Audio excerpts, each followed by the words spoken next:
Busy-busy ngayon ang aktres na si Janine Gutierrez dahil sa sunod-sunod na project, endorsements at mga event na kanyang dinadaluhan.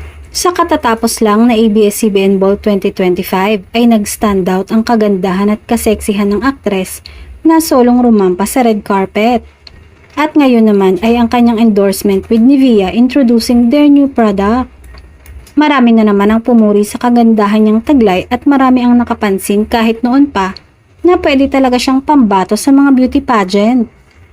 Tila isang modelo at bagay na bagay maging beauty queen si Janine lalo na pag naglalakad sa stage o nagmamodel ng bagong product sa mga ini-endorsong brand.